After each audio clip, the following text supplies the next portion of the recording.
Jaymin sir, Chaudhary sir, क्या आप आपका वीडियो ऑन कर सकते हैं?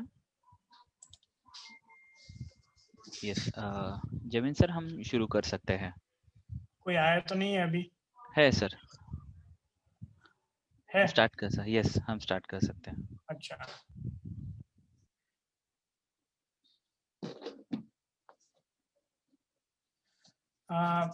કૃષિ વિજ્ઞાન કેન્દ્ર દેવાદત દ્વારા આયોજિત આજનો ટ્રેનિંગ પ્રોગ્રામ જેનું નામ છે મીઠા પાણીની રંગીન માછલીનો પ્રજનન. આ કાર્યક્રમમાં હાજર ખાસ તો આપણા મેઇન વક્તા ડૉક્ટર અજીત ચૌધરી, જે ICAR સિફાનું વિજયવાડા જે સેન્ટર છે તેના સાયન્ટિસ્ટ છે, તેનું હાર્દિક સ્વાગત કરું છું. અને ખાસ તો જે કિસાન નેટ જેણે આ સુવિધા આપણને પ્રોવાઈડ કરી છે તેના દીપકજી આપણી સાથે છે, તેનું પણ સ્વાગત કરું છું. તો સૌપ્રથમ આપણે તો એ જાણવું જરૂરી છે કે રંગીન માછલી કેવી હોય અને કઈ કઈ આવે. તો પહેલા આપણે જોઈશું થોડુંક.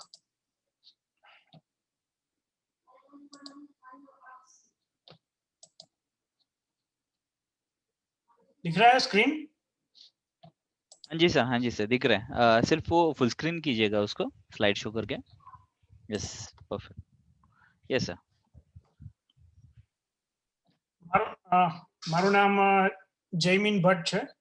હું વૈજ્ઞાનિક ફિશરીઝ તરીકે કૃષિ વિજ્ઞાન કેન્દ્ર આણંદ કૃષિ યુનિવર્સિટી દેવાતજ આણંદ જિલ્લામાં ફરજ બજાવું છું.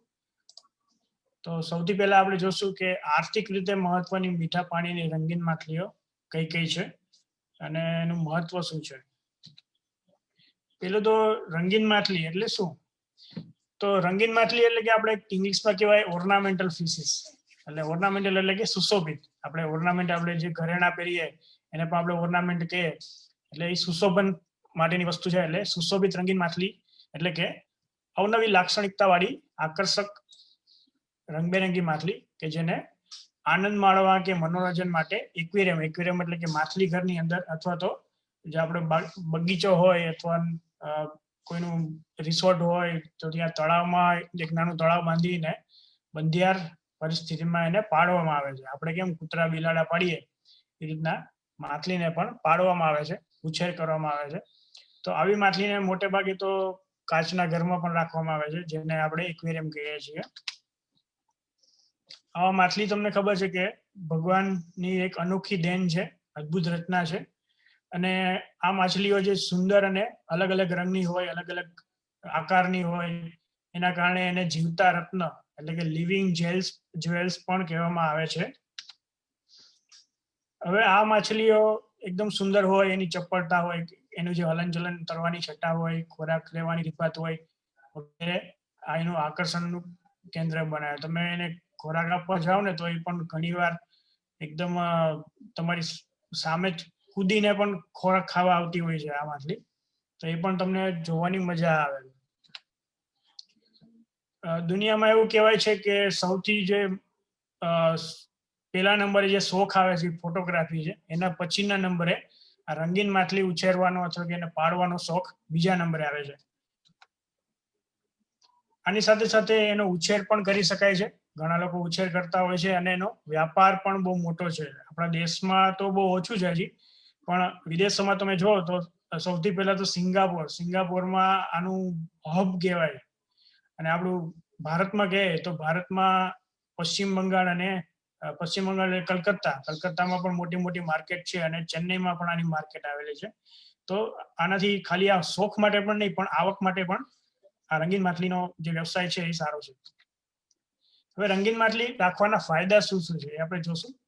તો પેલું તો એ છે કે તમે ઘરમાં જો નાનું એક્વેરિયમ રાખ્યું હોય તો એક કુદરતી વાતાવરણ ઊભું કરે. તમને ખબર છે કે આપણે કે ઝરણું કે હોય તો એનો જે પાણી પડવાનો અવાજ હોય તો એ આપણને કેવું આમ લાગે કુદરતી આમ સારું. એવું તો એક્વેરિયમમાં પણ એ રીતના ફેસિલિટી રાખેલી હોય તો કુદરતી વાતાવરણ જેવું લાગે ઘરમાં અને અંદરનો દેખાવ છે એ સુધરે. એક્વેરિયમ રાખવાથી એવું કહેવાય છે કે શાંતિ રહી થોડીક અને માનસિક રાહત રહી છે.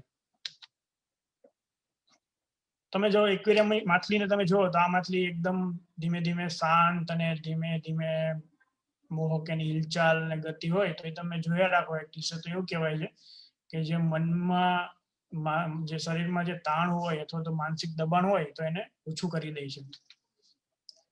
હવે એવું કહેવાય છે કે માનસિક અપંગ બાળકો હોય તો જો એને માછલી અને બીજા એવા જલીય સજીવો છે તો જો એની સાથે એની દોસ્તી કરવામાં આવે તો એક સારા પાલતુ પ્રાણીઓ એ લોકો માટે બની જાય અને એ માનસિક બાળકોનું જે કહેવાય છે કે થોડુંક આમ ચંચળ પડવું હોય તો થોડું ઓછું થઈ જાય. નાના નાના બાળકો હોય તેને જો ઘરમાં માછલી ઘર હોય તો નાના નાના બાળકો હચવે રહે. ઘણી વાર જે આપણી ઘરે ગેસ્ટ આવે તો ગેસ્ટમાં ઘણી વાર એવા એના જે બાળકો હોય ઘણી વાર ચંચળ હોય તો જો એક્વેરિયમ જો સામે હોય તો બાળકોનું જો મન છે ને એમાં જ રહે, તોફાન બહુ ઓછા કરે. એટલે આ પણ એક ફાયદો છે. બીજું છે કે એવું છે કે આપણે જે અંદરનું રંગીન અને ઉત્સાહ વાળું જીવન છે માછલીનું તો એ માણસના જીવનમાં પણ ખુશી અને ઉલ્લાસ ભરી દે છે. બીજું એક આપણે કહીએ કે માછલી રાખવાથી બીજો ફાયદો હું તો તમે જો ઘરમાં કૂતરા રાખો કે બિલાડી રાખો અથવા તો પક્ષી રાખો તો કૂતરા તમે રાખો તો તમને ખબર છે કે તમારે એને દિવસમાં 3-4 વાર બહાર ફરવા લઈ જવું પડે. એનું બધું પ્રોગ્રામ એના હોય બધા બહાર થાય એટલે તમારે એને બહાર ફરવા લઈ જવું પડે. ઘરમાં ગમે તેમ ફરે એટલે ઘરમાં ઘણી વાર ખરાબ પણ કરે ઘર. તો એવા પણ ઘણી વાર કૂતરા હોય આખો દી પૈસા કરે, રાતે પણ પૈસા કરે તો આપણને શું કે ઘરમાં ગમે નહીં. ઘણી વાર આજુબાજુ વાળાને ખાસ પ્રોબ્લેમ થાય. બિલાડી રાખી હોય તો પણ એ થાય કે બિલાડી આજુબાજુ ફરતી રહે કે ઉપર ચડી જાય, રસોડામાં બેઠું ઉપર ચડી જાય, સોફા ઉપર ચડી જાય તો આ પણ ઘણાને ગમતું ન હોય. અને પક્ષીમાં શું કે પક્ષી ચી ચી કર્યા રાખે અથવા એના પીછા છે તો પીછા જે બધે વેરવિખેર હોય તો સાફ કરવામાં આપણને પ્રોબ્લેમ થાય. પણ આ માછલી એક એવું છે કે એક્વેરિયમ તમે એક જગ્યાએ રાખી દીધું હોય તો પછી તમારે એને લગભગ 2-3 મહિને એકવાર સાફ કરવાનું આવે અને એની અંદર જ બધું થયા રાખે એટલે તમને કાંઈ ડિસ્ટર્બ ન થાય અને એક જગ્યાએ પડ્યું રહે. એટલે આ પણ એક રંગીન માછલી રાખવાનો ફાયદો છે.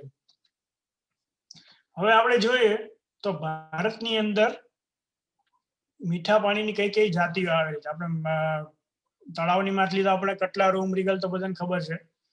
પણ ભારતની અંદર કઈ કઈ માછલીઓ થાય છે, ભારતની પોતાની માછલી તેમાં આપણે જોઈએ કે પોતાની માછલી એટલે કે જે ભારત દેશની અંદર સરહદની અંદર જે પકડવામાં આવતી હોય અથવા તો એનો ઉપયોગ થતો હોય તો એને આપણે આપણી જે સ્વદેશી કે સ્થાનિક જાતો આપણે કહી શકીએ. આપણા દેશમાં રંગબેરંગી માછલીઓ બહુ ઘણી બધી પ્રમાણમાં જોવા મળે છે અને એનું જે કહેવાય ને ડાયવર્સિફિકેશન, વૈવિધ્ય એ પણ બહુ સરસ છે. અત્યારે મીઠા પાણીની માછલી જે બજાર છે તો એમાં સ્થાનિક માછલી 90% નિકાસ દેશના પશ્ચિમ ઘાટ અને ઉત્તર પૂર્વીય ભાગોમાંથી થાય છે. એટલે કે પશ્ચિમ ઘાટ છે એટલે આપણું જે કર્ણાટક ને જે મહારાષ્ટ્ર જે પશ્ચિમ ઘાટ આવેલો છે ત્યાં વધારે આ માછલી જોવા મળે છે, આપણી જે સ્થાનિક રંગબેરંગી. અને ઉત્તર પૂર્વીય જે આપણો રાજ્ય છે ત્યાં પણ ઘણી બધી માછલીઓ જોવા મળે છે. એટલે ત્યાંથી પકડીને આ લોકો વેચતા હોય છે. હવે એવું કે આપણે એવું કહી શકીએ કે આપણો બજાર છે, આપણા બજારમાં આપણા જ દેશની જો માછલી હોય તો શું કહેવાય એનો ભાવ વધશે અને એનો નિકાસ સારો થાય, ભાવ સારો મળે. અને જો આવી માછલીનું પ્રજનન પણ જો હાથ ધરવામાં આવે તો શું કહેવાય કે આપણી માછલી આપણા દેશમાં રહે અને આપણે એને બહાર નિકાસ પણ કરી શકીએ. બહારથી બીજી માછલી મંગાવવાની જરૂર ન પડે. આપણે જોશું આગળ કે બીજી પણ પરદેશી માછલી ઘણી બધી છે જે આપણે ગુજરાતમાં કે ભારતમાં આપણે વધારે ઉછેર કરતા હોય છે. પણ આપણી જો દેશની માછલી હોય તો એનું નિકાસ આપણે કરી શકીએ. તો આ અમુક ફોટોગ્રાફ્સ છે. તો એમાં જે પહેલો ફોટો છે એ મિસ કેરાલાનો છે જે કેરલામાં થતી માછલી છે. પછી ફોર સ્પોટ બાર્બ છે, બ્લેક સ્પોટ બાર્બ છે, નાઇટ ફિશ છે, રોઝી બાર્બ છે, નારાયણી બાર્બ છે, મણિપુરી બાર્બ છે. બધા કોમન નેમ છે, સાયન્ટિફિક નેમ મને નથી લખ્યા કેમ કે આપણે અત્યારે જરૂર નથી એની. પછી આગળ જે આવશે લેક્ચર એમાં થોડાક સાયન્ટિફિક નેમ જાણવા મળશે આપણને. બેન્ડેડ ગોરામી, દ્વાર ગોરામી. આ ગોરામી જે આપણે અત્યારે અમારા મધ્ય ગુજરાતના જે તળાવ છે તળાવમાં પણ જોવા મળે છે. બીજી મલાબાર ડેનિયોની ઘણી બધી જાત છે. શાર્ક, વાયોલેટ શાર્ક છે, નોબલ ગોરામી છે, ફ્લાઇંગ બાગ છે, લોચની ઘણી બધી વેરાયટી આપણે જોવા મળે છે. સ્નેક હેડ, રેમ્બો સ્નેક હેડ, હમણાં જ એક નવી સ્પીસીસ શોધાણી છે મિઝોરમથી, આના જેવી જ લાગે છે. મરેલની સ્પીસીસ છે, મલાબાર બાબ છે, એવી રીતના આ બધી ઘણી બધી છે. આમાંથી થોડાક જ ફોટા રાખ્યા છે અમે. હવે આપણે જોશું કે મીઠા પાણીની વિદેશી રંગીન માછલીઓ.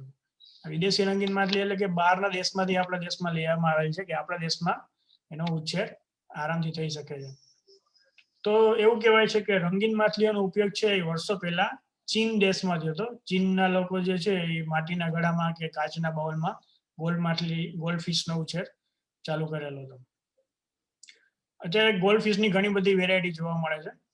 એટલે શું કે આ માછલીને આરામથી રાખી શકાય અને એનું પ્રજનન પણ આરામથી થઈ શકે છે. હવે જેટલી પણ માછલી આપણે જે જોવા મળે છે મોટાભાગે ઉષ્ણકટિબંધ પ્રદેશની છે. એટલે કે આપણું જે આપણો એનો ભારત દેશનો જે આબોહવા છે એને અનુરૂપ આ બધી માછલી આપણે મોટાભાગે જોવા મળે છે. તો મેં તમને કીધું કે આ બધી માછલી બહારના દેશોમાંથી દાખલ કરવામાં આવેલ છે, એટલે એને વિદેશી કે આંગતુક કે પરદેશી માછલી કહેવામાં આવે છે. હવે આ બધી માછલી મોટે ભાગે પ્રજનન એનું થઈ શકે છે આરામથી. તો ઘણી બધી માછલી છે અને એનું તમે વ્યવહારિક આપણે કે વ્યવસાયિક રીતે પ્રજનન પણ શક્ય છે અને સહેલું છે. તો સૌથી પહેલા તો આપણે પરદેશી માછલી જોઈએ તો ગોલ્ડફિશ છે. તો ગોલ્ડફિશ ઘણાને ખબર ન હોય, ગોલ્ડફિશ પરદેશી માછલી છે, બીજા દેશમાંથી આવેલી છે, ચીનમાંથી. પછી ઓસ્કાર છે, ડિસ્કસ છે, એરોવાના સૌથી મોંઘી ફિશ આવે એરોવાના, ફ્લાવર ઓન છે, બ્લેક ગોસ છે, મોલી છે, સ્પોટ ટેલ, પ્લેટી, પછી guppy, dollar fish, fighter fish, angel fish, koi carp, green terror, neon tetra, serpae tetra, lemon tetra. તો આ બધી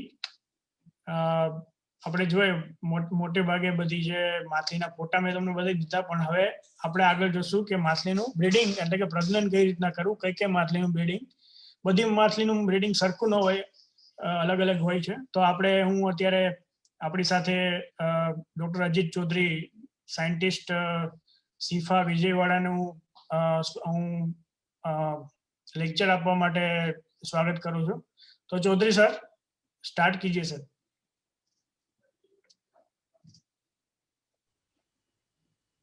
चौधरी सर, आपका वीडियो ऑन करेंगे प्लीज. Yes, thank you. आप शुरू कर सकते हैं सर. धन्यवाद जयमीन जी और दीपक जी. मैं मेरा पीपीटी शेयर करता हूँ.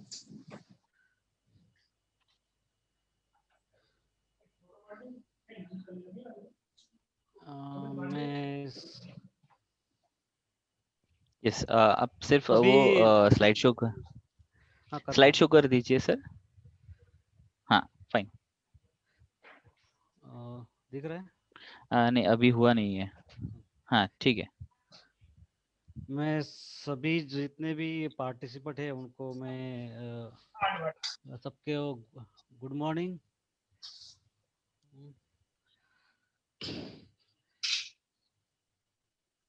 आज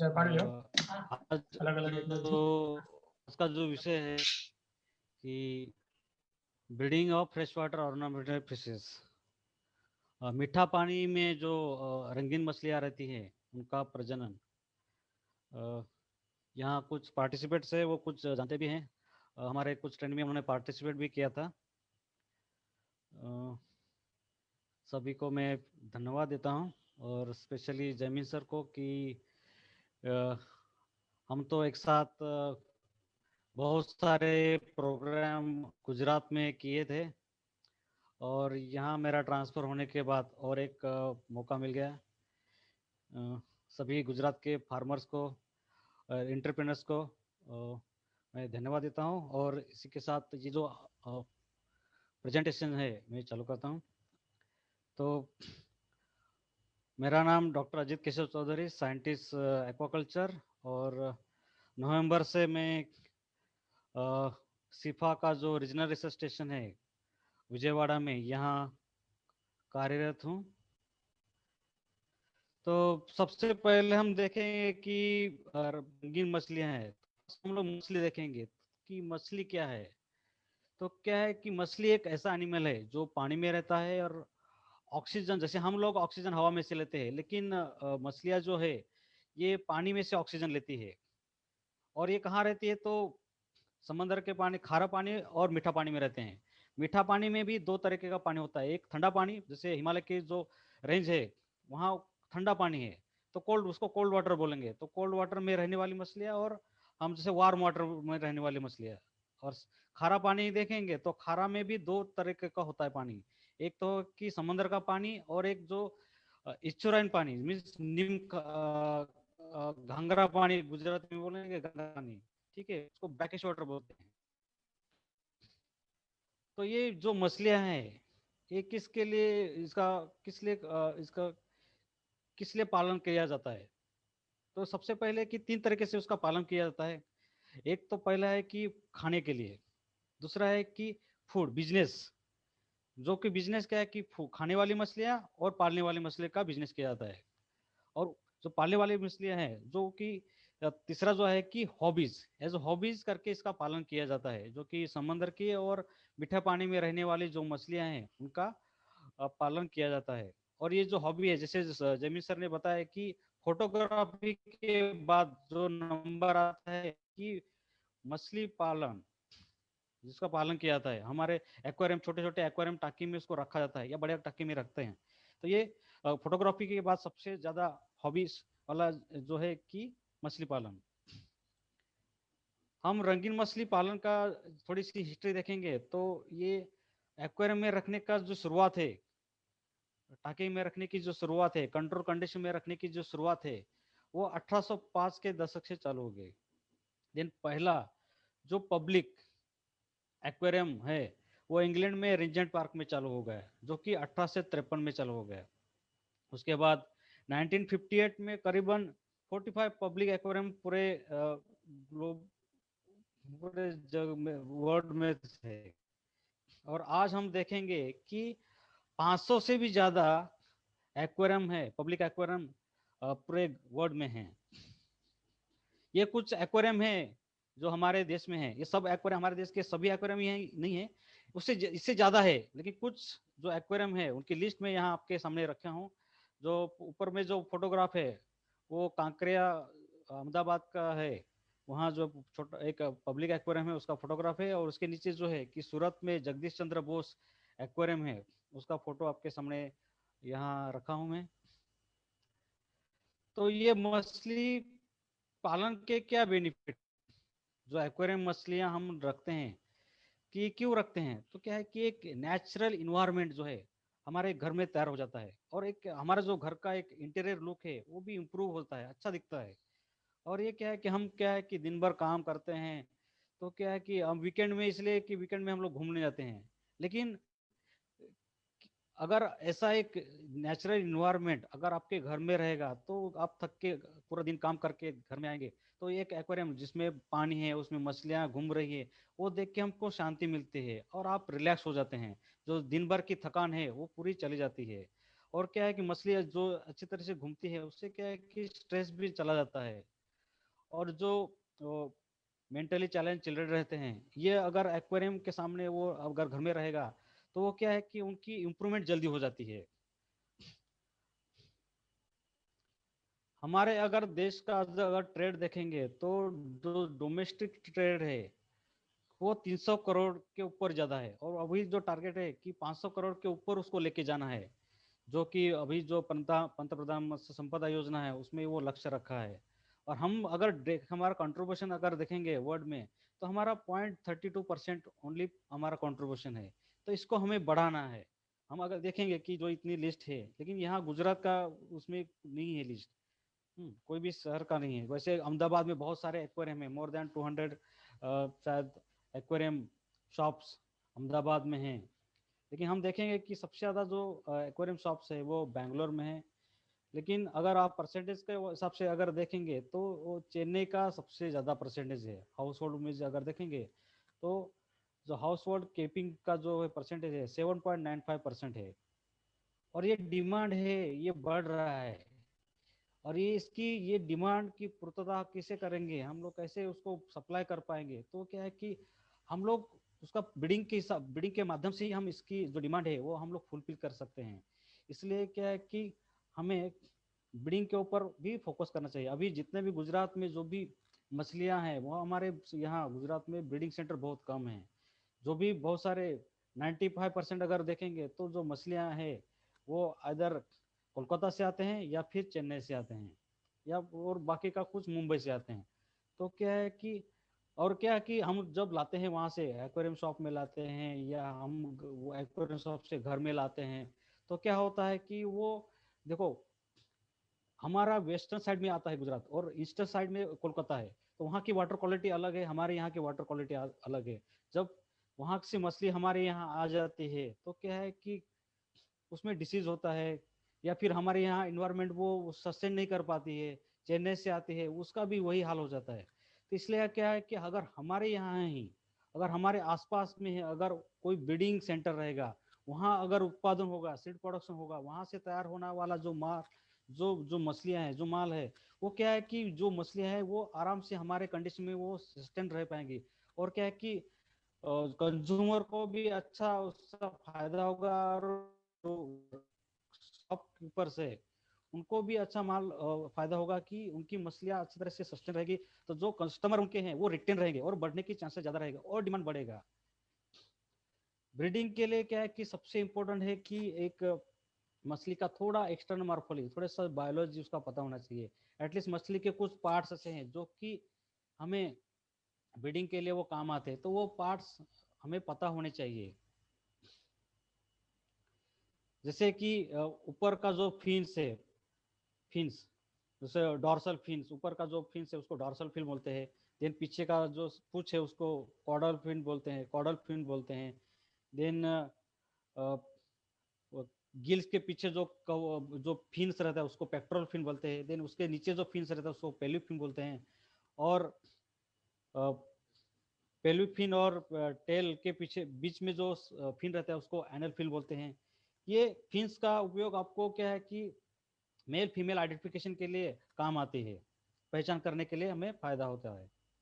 इसलिए ज्यादा जरूरी नहीं, लेकिन थोड़ा सा हमें बायोलॉजी पता होना चाहिए। रंगीन मछलियां अगर देखेंगे तो रंगीन मछली में दो तरीके की मछलियां रहती है। प्रजनन के हिसाब से अगर देखेंगे तो उसका जो क्लासिफिकेशन है वो दो तरीके से करते हैं। एक है लाइव बेरर्स जो कि बच्चे देती हैं, बच्चे को जन्म देती है। और दूसरा जो है कि एग लेयर जो अंडे देते हैं। जैसे पंछी जो है बर्ड्स एग देते हैं, और जैसे एनिमल्स है बहुत सारे एनिमल्स है वो बच्चे को जन्म देते हैं। जैसे अगर कुत्ता देखेंगे डॉग्स देखेंगे तो बच्चे को जन्म देते हैं। वैसे कुछ मछलियाँ ऐसी है जो बच्चे को जन्म देती है। तो हम एक पहले देखें कि ब्रीडिंग जो टेक्नोलॉजी है, प्रजनन पद्धति जो है, तो बच्चा करती है, बच्चे को जन्म देते हैं, उनके बारे में हम लोग पहले देखेंगे कि उनका प्रजनन कैसे कर सकते हैं हम। प्रजनन अगर आपको करना है या ब्रीडिंग सेंटर आपको चालू करना है तो सबसे पहले आप लाइव बेरर को लेके चलिए, क्योंकि लाइव बेरर जो है जो जो बच्चे देने वाले जो मछलियां हैं, रंगीन मछलियां हैं, वो सहज रीते ब्रीड होती है, प्रजनन करती है और आपको ज्यादा तकलीफ नहीं लेती। एक बार आप प्रजनन कैसे करते हैं और बच्चों का पालन कैसे करते हैं ये एक बार आप सीख लिए तो फिर उसके बाद आप आराम से जो अंडे देने वाली जो रंगीन मछलियां हैं उसके साथ जा सकते हैं, और वहां आपको ज्यादा कठिनाइयां नहीं आएंगी, ज्यादा प्रॉब्लम नहीं आएंगे। तो जो बच्चे देने वाली जो मछलियां हैं वो कौन सी है, तो उसमें सबसे पहला नाम आता है कि गप्पी। आपके राइट साइड में देखेंगे कि गप्पी का फोटोग्राफ रखा है कि गप्पी। उसके बाद आते कि सोरटेल, जिसका जो पूछ वाला जो पूछ है, पूछ वाला का नीचे वाला जो पोर्शन है वो मॉडिफाई होकर तलवार जैसे बन गया, इसलिए उसको सोरटेल बोलते हैं। उसके बाद मोली, ब्लैक कलर की मोली यहाँ रखे हैं, तो उसके बाद मोली और प्लेटी। ये इसके अलावा भी कुछ मछलियां हैं जो डायरेक्ट बच्चे को जन्म देती हैं। तो गप्पी जो मछलियां हैं, पहले हम लोग एक एक मछली देखेंगे कि गप्पी जो है उसको मिलियन फिश मिलते हैं, और उसका जो साइंटिफिक नेम है वो पोएसिला रेटिकुलेटस। मिलियन फिश इसलिए बोलते हैं कि हर दिन या हर हफ्ते एक नई प्रजाति, एक नई वैरायटी ये गप्पी की बाहर आ जाती है, इसलिए इसको मिलियन फिश बोलते हैं। साधारण रीते अगर देखेंगे तो ये 1.5 से 2 इंच तक बढ़ती है, और इसका लाइफ स्पैन अगर देखेंगे तो 2 साल तक ये जिंदा रहती है। टेम्परेचर अगर देखेंगे तो 24 to 28 degree Celsius ideal temperature है। हम देखेंगे इसकी बहुत सारी वैरायटीज है, इसलिए आप देखेंगे अगले स्लाइड में देखेंगे कि बहुत सारे इसके वैरायटीज है। जो लेकिन जो डिमांड ज़्यादा रहता है वो उस मेल को रहता है, क्योंकि मेल जो है वो पूरा कलरफुल रहता है, अट्रैक्टिव रहता है, उसके फिनेस बहुत बड़े रहते हैं, अच्छे रहते हैं। फीमेल कंपेरेटिवली थोड़ी सी डल रहती है, और उसका पेट का भाग थोड़ा फुला हुआ रहता है। लेकिन आजकल हम लोग देखेंगे कि बहुत सारे जो फीमेल भी अभी मार्केट में बहुत अट्रैक्टिव मिल रही है। तो ऐसा नहीं कि ओनली मेल को डिमांड है, फीमेल को अगर अच्छी तरह से उसका अगर ब्रीडिंग करेंगे, अगर अच्छी तरह से सेग्रीगेशन करेंगे, तो आप अच्छी वैरायटी भी आप खुद भी इसकी बना सकते हैं। ये देखिए कि अलग अलग इसकी वैरायटीज हैं, जैसे ब्लैक कलर में ब्लैक डेल्टा, रेड कलर में red delta, yellow delta, blue delta, half black red, snake skin irrigated, single sword tell, double sword, red albino, half black, AOC, multi delta. ये कुछ रखे हैं यहाँ, कुछ रखे हैं। इससे बहुत ज़्यादा वैरायटीज मार्केट में अवेलेबल है। रोज कोई नई प्रजाति, नई वैरायटी इसकी मार्केट में आ रही है। और जो भी ऑब्वियसली जो नया रहेगा उसको अच्छा रेट मिलता है, जो पुरानी हो जाती है उसको उतना रेट नहीं मिलता है। इसलिए क्या है कि आप खुद भी आराम से इसको प्रजनन कर सकते हैं, और ये इजीली ब्रीडिंग हो जाता है गप्पी का। दूसरी मछली देखेंगे शॉर्ट टेल, जो कि उसका टेल का जो पोर्शन है मॉडिफाई हुआ है। लोग इसको तलवार जैसे दिखता है, इसलिए इसको शॉर्ट टेल बोलते हैं। और वो ओनली नर मछली में रहता है, फीमेल जो मादा मछली रहते हैं उसमें वैसा पोर्शन नहीं रहता है, वो नॉर्मल मछली के जैसे ही रहते हैं। इसका जो साइंटिफिक नेम है वो जिपोफोरस सेलेरी।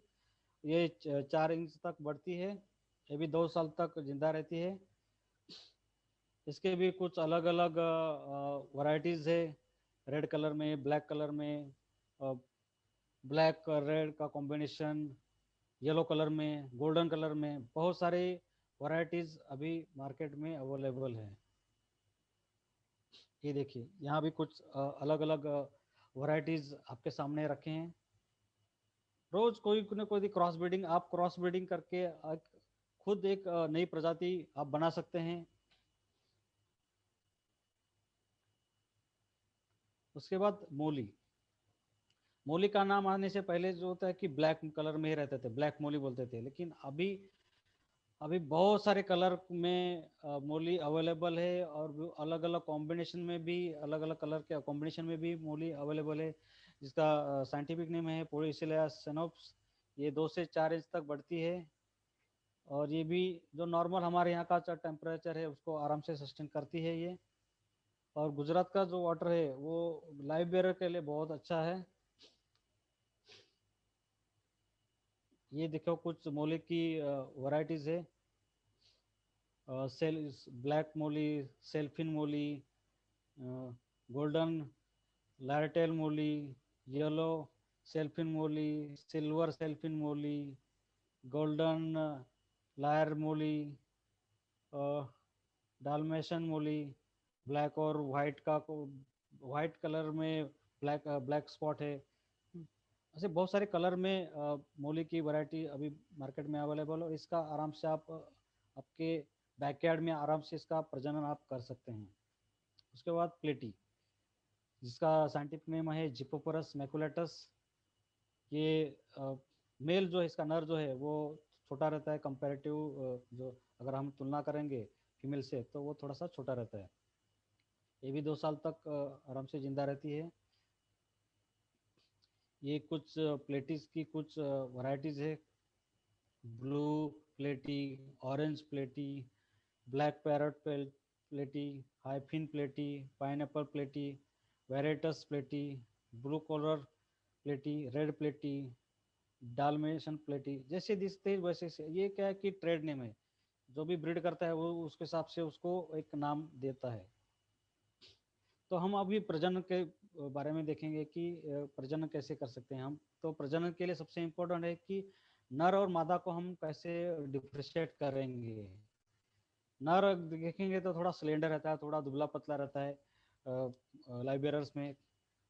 और उसका जो फिन्स रहता है, डॉर्सल फिन है, थोड़ा थोड़ा बड़ा रहता है कंपेरेटिव फीमेल के अगर देखेंगे। और सबसे इम्पोर्टेंट इसका जो सेक्स डिफरेंशिएशन कैरेक्टरिस्टिक जो है मुंदर में जो है कि इसका जो नीचे वाला जो फिन्स है, एनल फिन जो है वो मॉडिफाइड होके, पेल्विक फिन है, सॉरी पेल्विक फिन, वो मॉडिफाइड होता है। मॉडिफाइड होके उसको गोनोपोडियम बोलते हैं। देखो फीमेल में वैसा और स्ट्रक्चर नहीं है, लेकिन मेल में वो गोनोपोडियम स्ट्रक्चर है। जो कि नर क्या है कि उसका मदद से जो स्पर्म्स है वो फीमेल के जो ओवरी जो पॉकेट्स है उसमें वो डिपॉजिट करता है। इसलिए इसका आराम से आप डिफ्रेंशिएशन कर सकते हैं कि नर कौन सा है और मादा कौन सा है। देखो सोटेल देखेंगे, सोटेल का देखेंगे तो देखो कि मेल में देखो जो गोनियोपोडियम है वो मॉडिफाइड है, आपको आराम से दिख रहा है। फीमेल में वैसा कुछ स्ट्रक्चर नहीं है, ठीक है, नॉर्मल फिन है, ठीक है। लेकिन यहाँ एनल फिन जो है वो मॉडिफाइड, उसके वो गोनोपोडियम है, स्ट्रक्चर यहाँ है। और अगर कैरेक्टरिस्टिक अगर देखेंगे तो क्या है कि मेल जो गप्पी में है वो 2.5 से 3.5 सेंटीमीटर तक बढ़ता है, लेकिन फीमेल जो है मादा मछली है वो 5 से 6 सेंटीमीटर तक बढ़ती है। और हम देखेंगे कि 20 से 100 यंग वंश को वो जन्म देती है, बर्थ देती है। मूली का अगर देखेंगे तो यहाँ भी गोनोपोडियम स्ट्रक्चर रहता है और डॉर्सल फिन थोड़ा बड़ा रहता है, ठीक है, फीमेल से कंपेरेटिव में। और यहाँ भी गोनोपोडियम फीमेल में नहीं रहता है। और मेल देखो, मेल यहाँ भी छोटा है, 7 to 8 सेंटीमीटर का रहता है, जो कि फीमेल जो है मादा मछली है 8 से 9 सेंटीमीटर की रहती है। और यहाँ 30 से 70 यंग वन को एक फीमेल बर्थ देती है, जन्म देती है।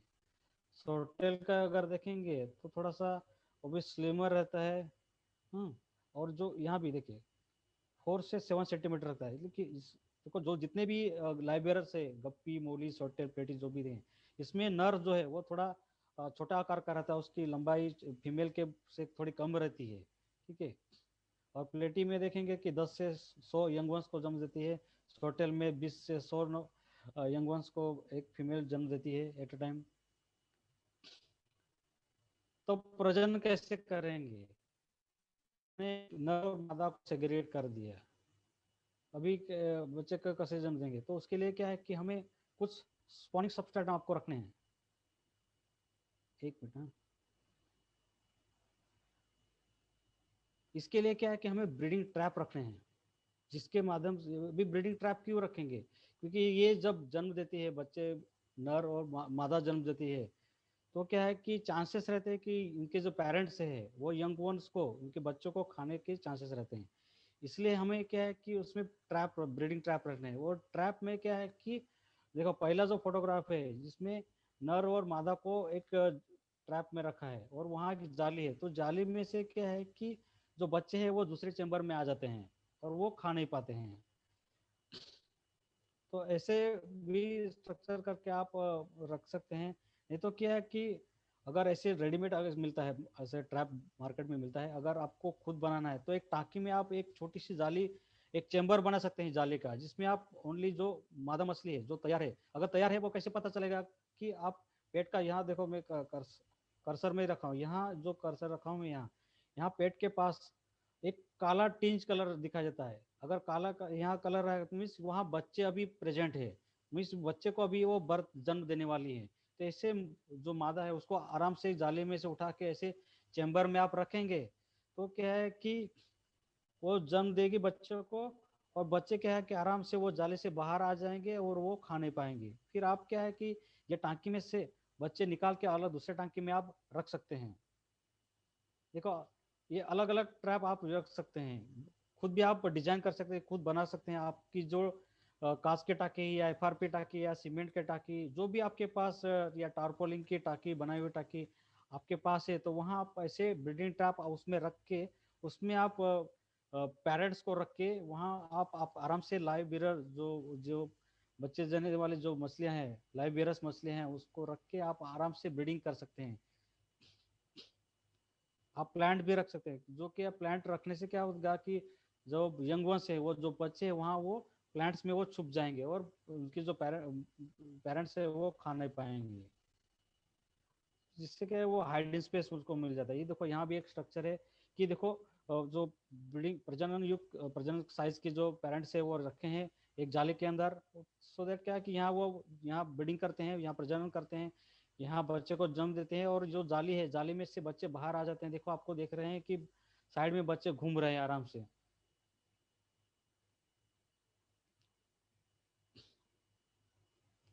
तो इस तरीके से आप जो लाइव जन्म देने वाले जो रंगीन मछली है उसका प्रजनन कर सकते हैं। और क्या है कि इनको जो बच्चे हैं इनको आप क्या है कि लाइव फीड खिला सकते हैं। लाइव फीड मीन्स कुदरती खाना आप खिला सकते हैं। आपको लास्ट के स्लाइड में आपको दिखाएंगे कि कौन कौन सा नेचुरल फीड रहता है। और आप इनको जो फीड मार्केट में अवेलेबल है उसको पाउडर करके भी इसको खिला सकते हैं। पाउडर करके उसकी क्या है कि थोड़ी सी पेस्ट करनी है और वो आप जो यंगों से जो बच्चे हैं उनको आप खिला सकते हैं आराम से। उसके बाद हम लोग देखेंगे कि एग लेयर्स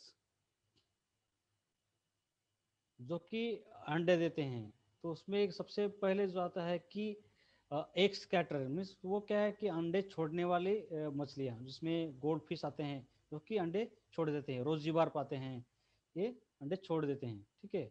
उसके बाद एक डिपॉजिटर जिसमें एंजल मछली आती है, जो कि किसी एक माध्यम के ऊपर एक कोई भी एक स्ट्रक्चर रखेंगे उसके ऊपर अंडे चिपका देते हैं, इसलिए उसको एक डिपॉजिटर बोलते हैं।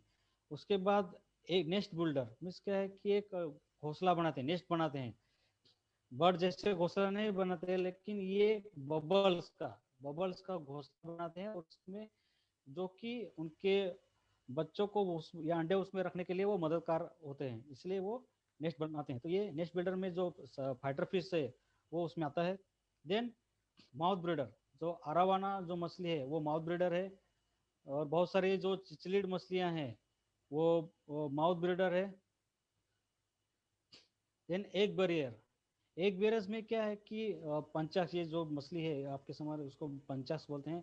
उसमें बहुत सारे अलग अलग प्रजातियां हैं पंचाक्स की, ब्लू पंचाक्स जैसे अलग अलग प्रजातियां आते हैं। वो क्या करते हैं कि उनके जो अंडे हैं वो मिट्टी में छुपा देते हैं।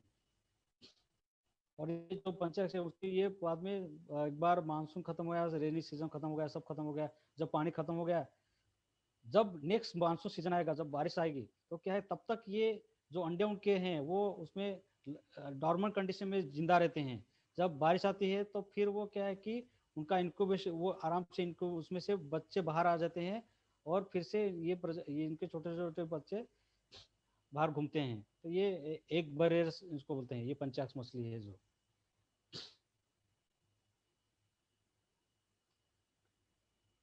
हम पहले देखेंगे, फर्स्ट देखेंगे कि गोल्ड फिश देखेंगे। तो गोल्ड फिश जो मछली है, बहुत सारे आप एक्वेरियम्स जो हॉबिस्ट है वो ये मछली को रखते हैं। बहुत सारे जो घर में जो मछलियाँ हैं वहाँ ये एक्वेरियम्स ताकि रखे रहती है, उसमें ये गोल्ड फिश जनरली पाई जाती है। बहुत सारे लोग इसको प्रेफर करते हैं। और जो अगर क्या बोलते हैं कि वास्तुशास्त्र जो वाले लोग हैं वो भी बोलते हैं कि गोल्डन कलर वाली मछली आप घर में रखिए तो आपका इनकम आवक अच्छी रहेगी। तो ये जो गोल्ड फिश है ये बहुत अच्छी मछली दिखती है, और ये सिफ्रिनिडी फैमिली से आती है। उसका जो साइंटिफिक नेम है, शास्त्रीय नेम जो है वो कैरेसियस सर्वटस है। ये टेम्परेट रीजन से है, साउदर्न चाइना से है। ये करीबन 23 सेंटीमीटर तक बढ़ती है, और ये इसका टेम्परेचर है वो वाइड रेंज तक है। लेकिन प्रजनन के लिए ये जो टेम्परेचर आइडियल है वो 18 से 20 डिग्री सेल्सियस अगर रहेगा तो ये आराम से ब्रीड होती है। ये टेम्परेट रीजन से रहने के कारण ये हमारे यहाँ मानसून बारिश के सीजन में और ठंडी के सीजन में ही इसका प्रजनन हमारे यहाँ कर सकते हैं। लेकिन हम लोग थ्रू आउट ईयर भी इसका प्रजनन कर सकते हैं।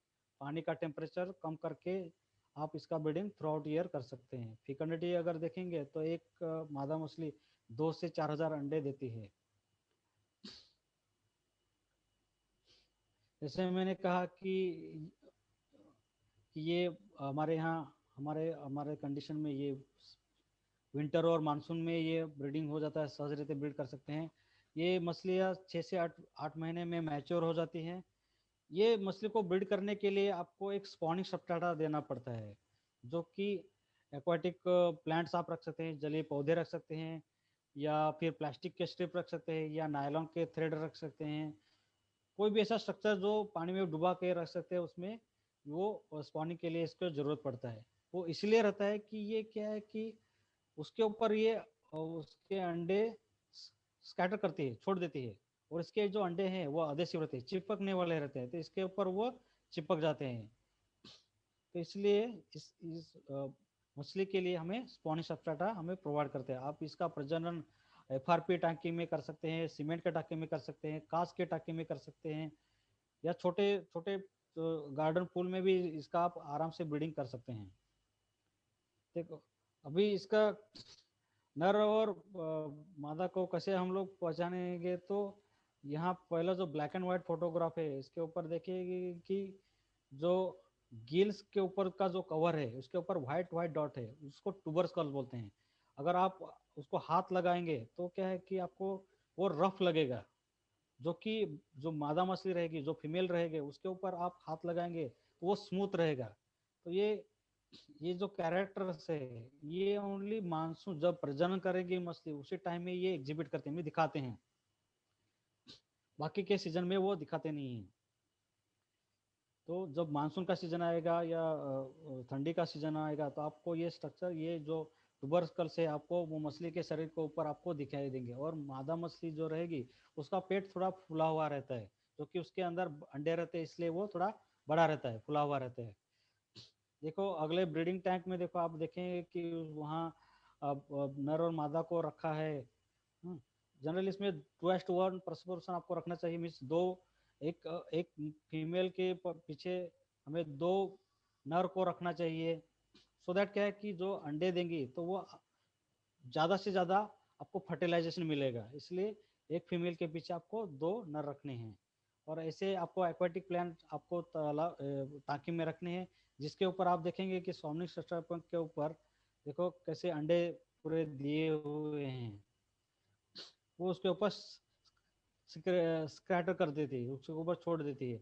जनरली सामान्य हम लोग देखेंगे कि गोल्डफिश का जो ब्रीडिंग है वो सुबह के टाइम में होता है, अर्ली मॉर्निंग ये अंडे देती है। तो आप अर्ली मॉर्निंग 5 से 6 बजे के टाइम में अगर आप टांकी के ऊपर वहाँ देखेंगे, तो ये ब्रीडिंग किया हुआ आपको या अंडे आपको आराम से दिखाई देंगे। देखो, फर्टिलाइज जो अंडे रहते हैं वो पूरा ट्रांसपेरेंट रहते हैं, और जो खराब अंडे हैं, जो फर्टिलाइज नहीं होंगे, वो व्हाइट कलर के रहते हैं। अंडे से बच्चे कंप्लीट आने के लिए 72 आवर तक ये पूरे जो बच्चे हैं अंडे से बाहर आ जाते हैं। डिपेंड रहेगा कि पानी का टेम्परेचर कितना है। अगर टेम्परेचर अगर कम रहेगा, 24 से कम रहेगा, तो क्या है कि थोड़ा सा इंक्यूबेशन पीरियड है, मीन्स अंडे से बच्चा आने का तो जो टाइम है, कालावधि है, वो थोड़ा पीरियड है, वो थोड़ा बढ़ेगा। फिर क्या है कि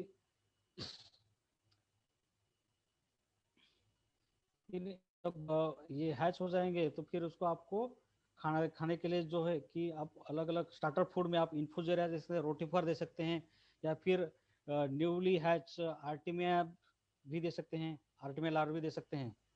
और थोड़ा ग्रीन वाटर भी आप फिल्टर करके डालेंगे, तो क्या है कि उससे अच्छा न्यूट्रिशन गोल्डफिश लार्वे को मिलता है, और आपको सर्वाइवल भी अच्छा मिलता है, और कलरेशन भी अच्छा मिलता है।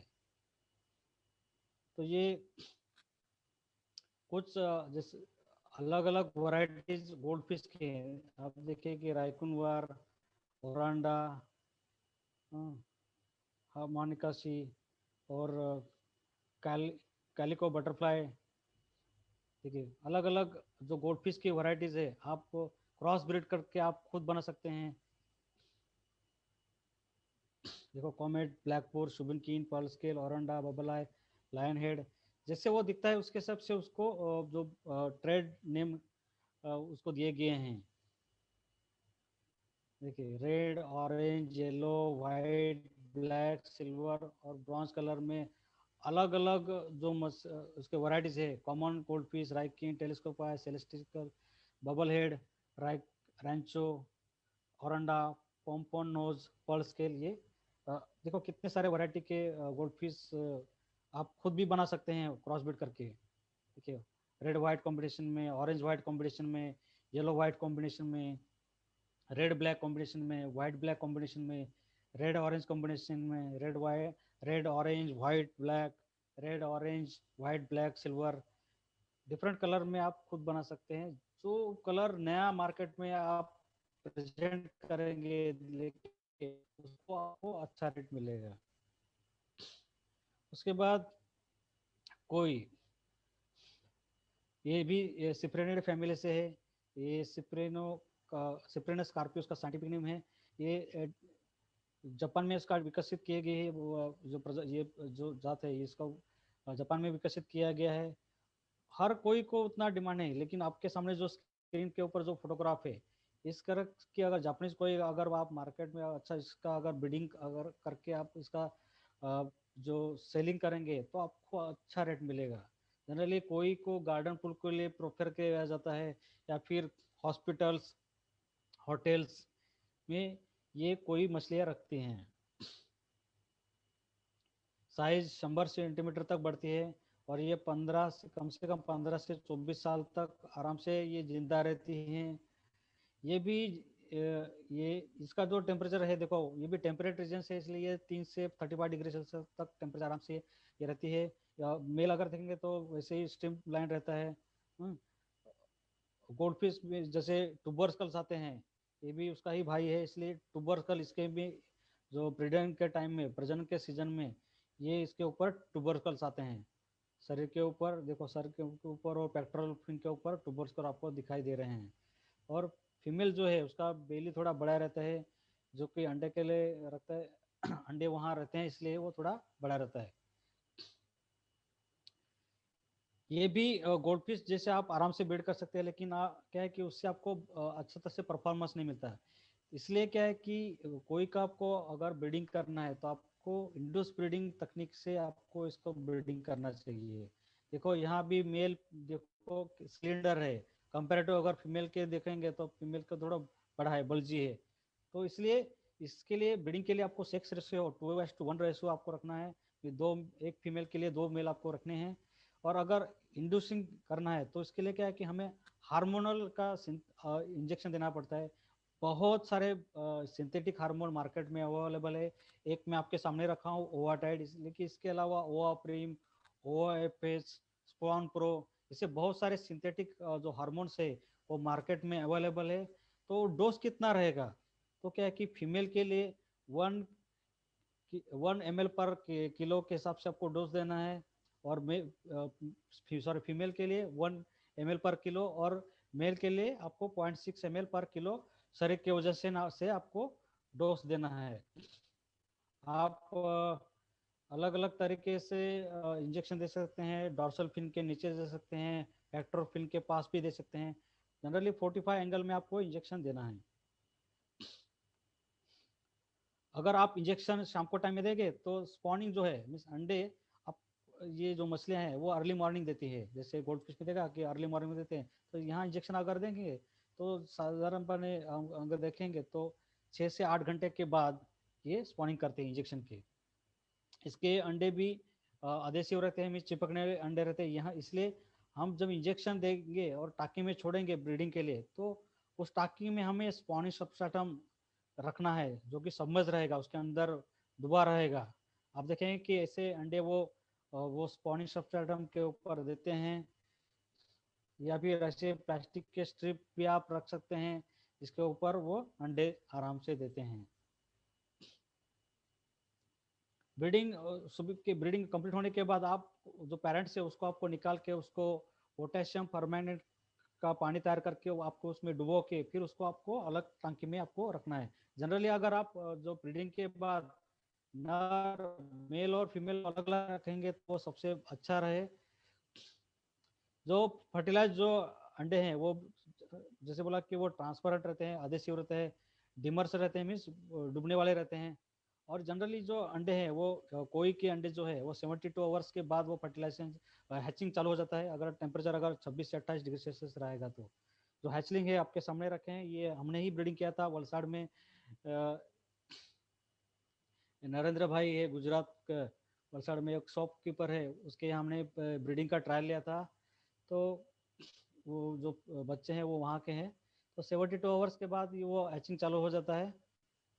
जो हैचलिंग जो बच्चे हैं उसकी साइज साधारण यानी 2 से 2.5 सेंटीमीटर के रहते हैं, 2 से 2.5 mm के। और इसका रेयरिंग करने के लिए आपको स्पॉन्ज से फ्राई करने के लिए आपको इसका स्टॉकिंग है वो 0.3 से 1 नंबर्स पर लीटर पानी की क्वालिटी के हिसाब से आपको उसका डेंसिटी रखनी है। जब आप रखेंगे स्टॉक करेंगे अलग टांकी में, तो यस वही सेम टांकी में, तो लार्वा फूडिंग जो देना है फीड कब देंगे, तो 3 दिन के बाद देना है, क्योंकि 3 दिन तक उसके जो योग शाक रहती है उसमें से वो खाना लेता है।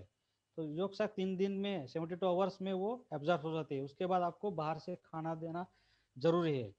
तो क्या है कि शुरू में यहाँ भी आप ग्रीन वाटर दे सकते हैं फिल्टर करके अच्छे से। और उसके बाद स्मॉल जू प्लांटर जो भी फिल्टर करेंगे, जू प्लांटर आप तैयार करेंगे, जू प्लांटर में क्या है कि नैसर्गिक खुराक है, तो वो आपको फिल्टर करके छोटा साइज वाला है वो आपको इसको खिलाना है, उनको खिलाना है।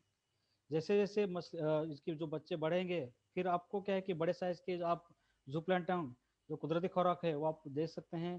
फिर 15 दिन के बाद आप उसको कमर्शियल जो फीड है उसको पाउडर करके उसकी पेस्ट करके आप उसको जो जो प्लांटन है जो कुदरती खुराक है उसके साथ आप दे सकते हैं।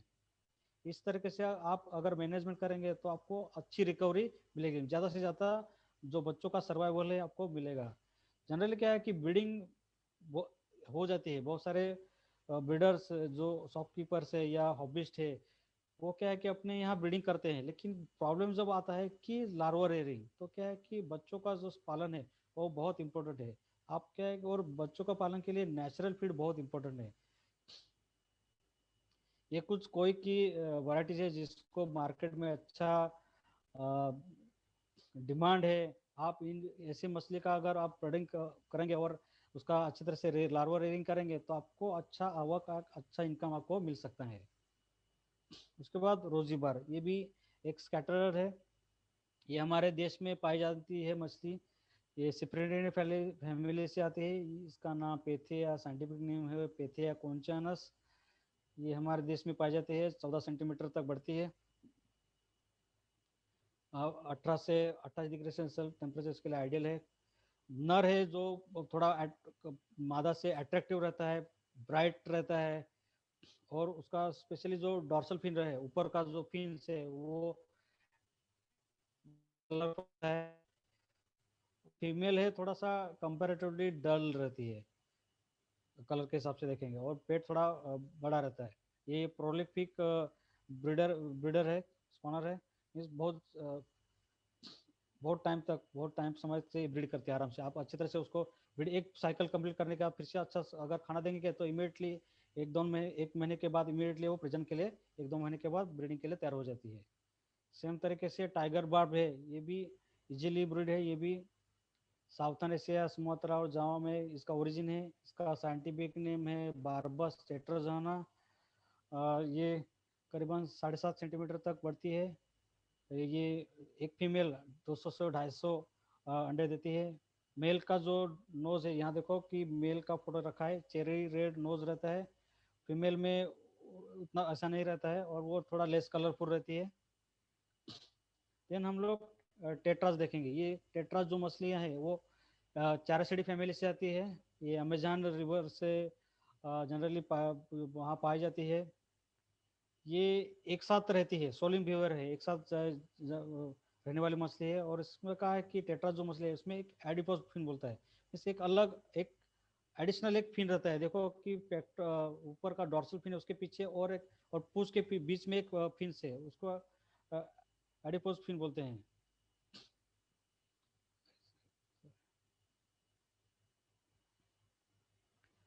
तो उसमें हम लोग देखेंगे कोई कौन सी मछली आते हैं, तो न्यून टेट्रा जिसको बहुत अच्छा डिमांड है।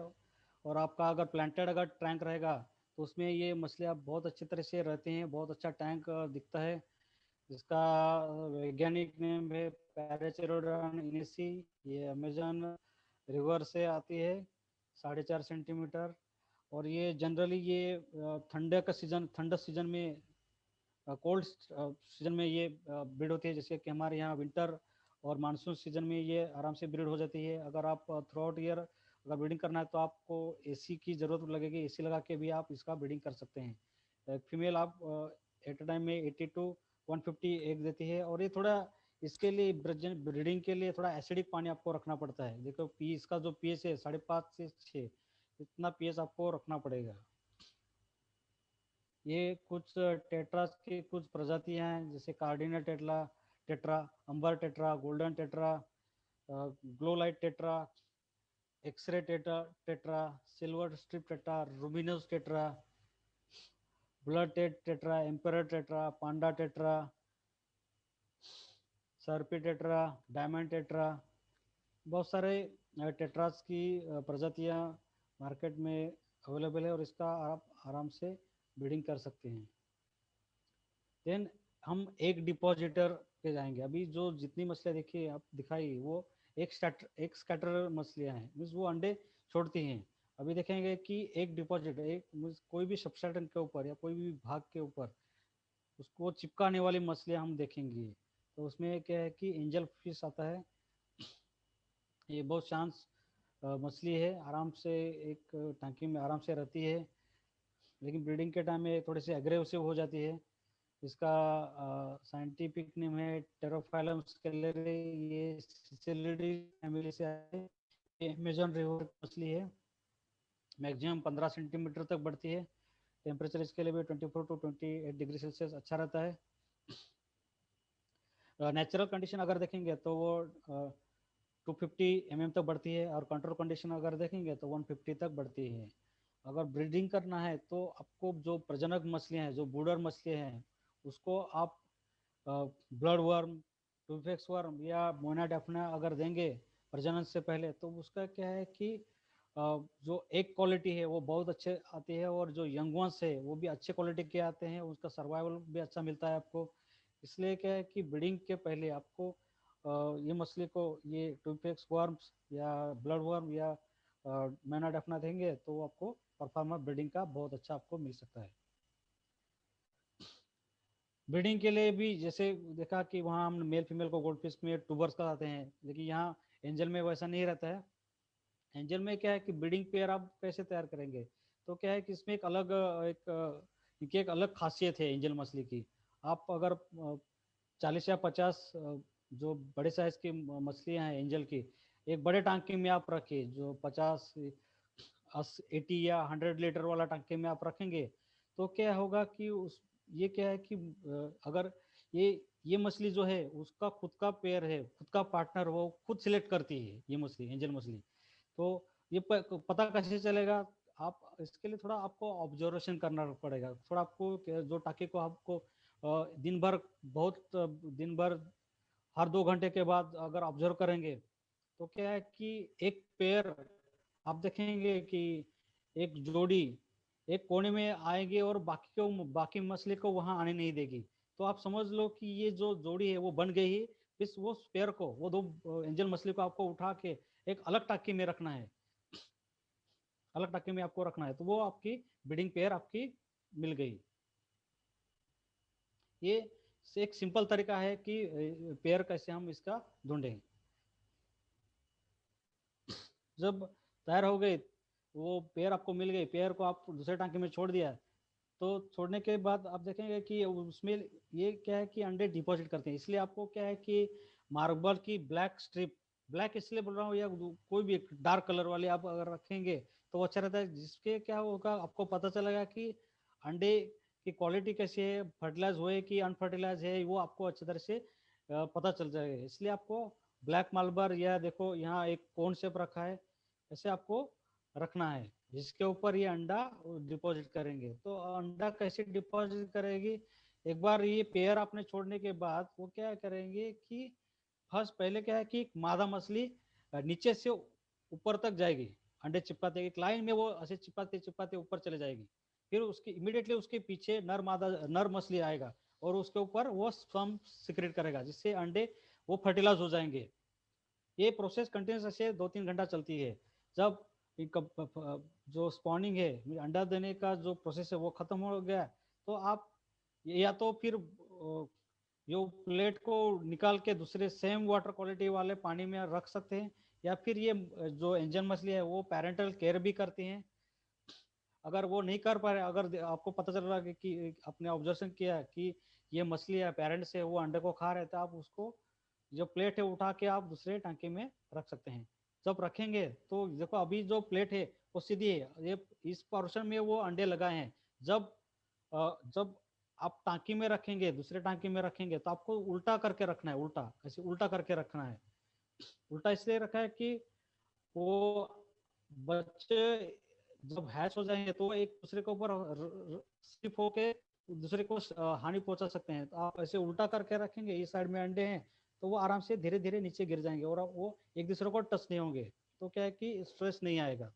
और वो प्लेट के नीचे आपको हल्का सा एरेशन रखना है, और इसमें आपको मिथिलीन ब्लू रखना है जो कि एंटी फंगल एजेंट है।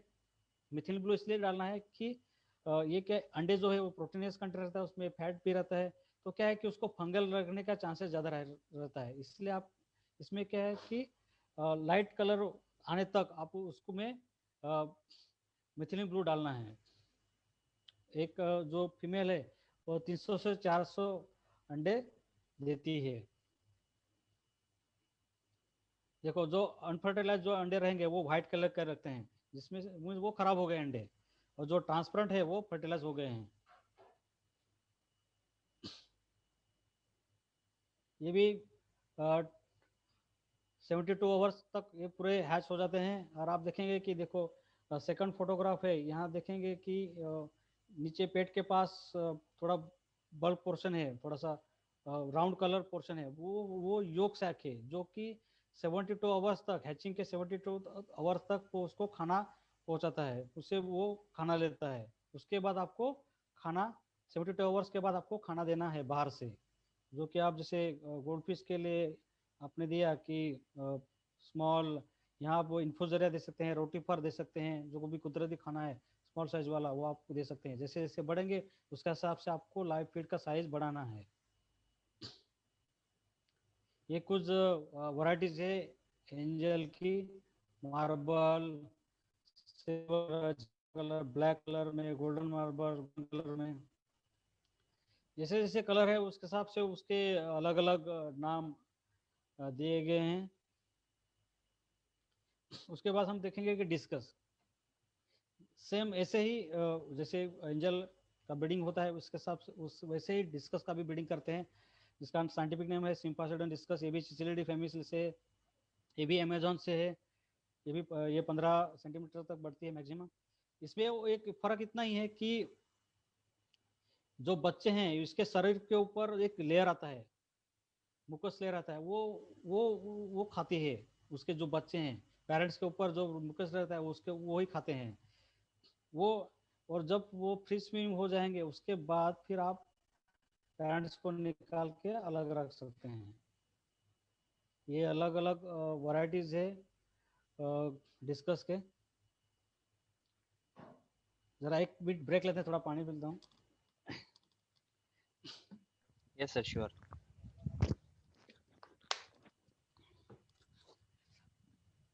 अब हम देखेंगे, अब तक देखे हमने एक स्कैटर जो अंडे छोड़ने वाली मछलियाँ देखी रंगीन मछली की, और एक डिपॉजिट चिपकाने वाली मछली देखी। अभी हम देखेंगे कि जो नेस्ट बनाते हैं, बबल नेस्ट बनाते हैं, वो मछली देखेंगे। तो इसमें जैसे मैंने पहले बताया कि फाटर फिश उसमें आते हैं। आपके सामने दो फोटोग्राफ रखे हैं।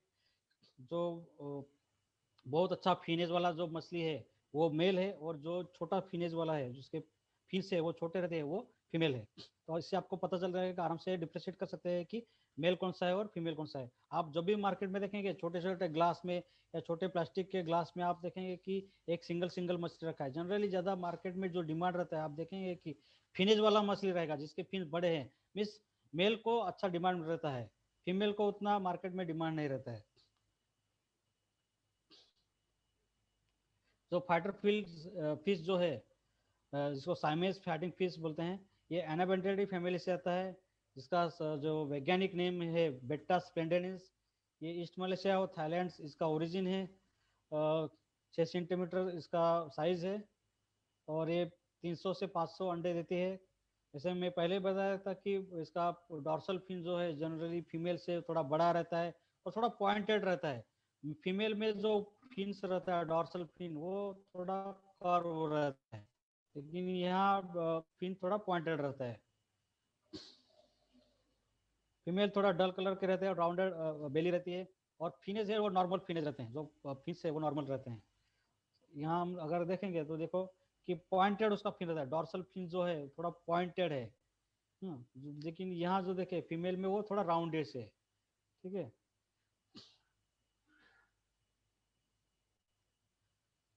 तो इसका ब्रीडिंग कैसे कर सकते हैं?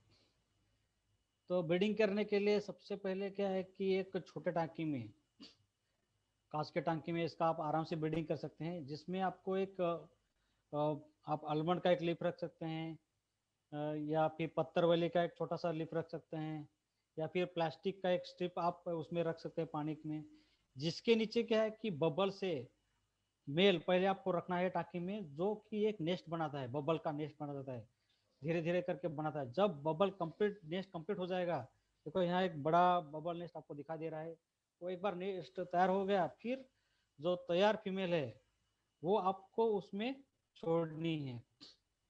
छोड़ने के बाद क्या होगा कि वो नर है जो फीमेल को वो बबल नेस्ट के नीचे लेके जाता है, और उसको देखो यहाँ तीसरे जो फोटोग्राफ है उसमें उसे रैप करता है, जो दबाता है, पेट का भाग है वो दबा देता है। दबाने से क्या हो जाता है कि उसमें से अंडे बाहर आ जाते हैं, और अंडे बाहर आने के बाद क्या है कि मेल फीमेल को छोड़ देता है, और इमीडिएटली वो अंडे के ऊपर स्पर्म सिक्रेट करता है।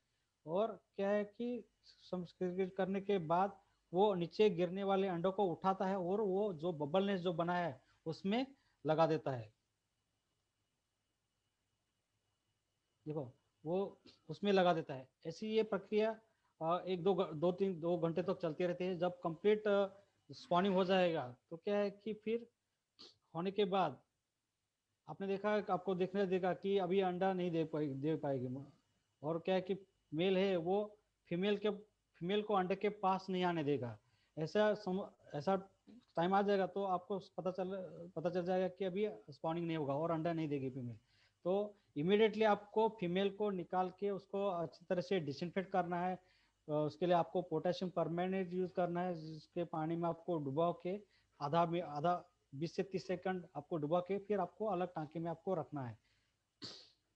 अगर आप फीमेल को नहीं लगाएंगे, निकालेंगे नहीं, तो क्या होगा कि मेल जो है बहुत एग्रेसिव हो जाता है, और वो चांसेस रहेगा कि वो फीमेल को मार सकता है। इसलिए आपको फीमेल को निकाल के अलग टांकी में रखना है, निकाल के वो डिसइंफेक्ट करके रखना है। यहाँ क्या हो कि मेल जो है वो पेरेंटल केयर करता है, वो उसकी केयर लेता है।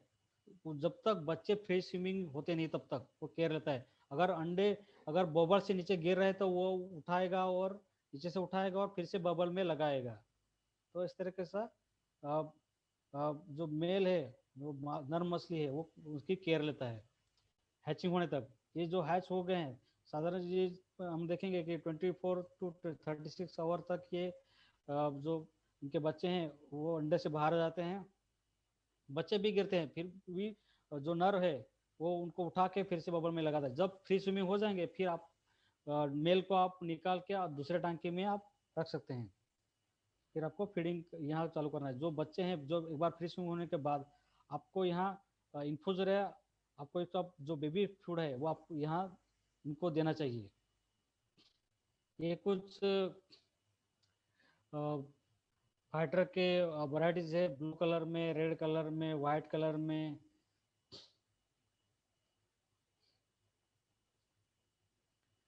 उसके बाद बबल नेट्स बनाने वाले और एक प्रजाति है जो भी गुरामी है। गुरामी जो मछलियां हैं ये भी बबल नेट्स बना के उनका प्रजनन करती हैं। ये भी एनाबेंटेडी फैमिली से आती हैं। साइंटिफिक नेम जो 3 स्पॉट गुरामी है उसका साइंटिफिक नेम है ट्राइचोगैस्टर ट्राइचोप्टेरस। ये साउथ ईस्ट एशियन कंट्रीज से है। ये 15 सेंटीमीटर तक बढ़ती हैं।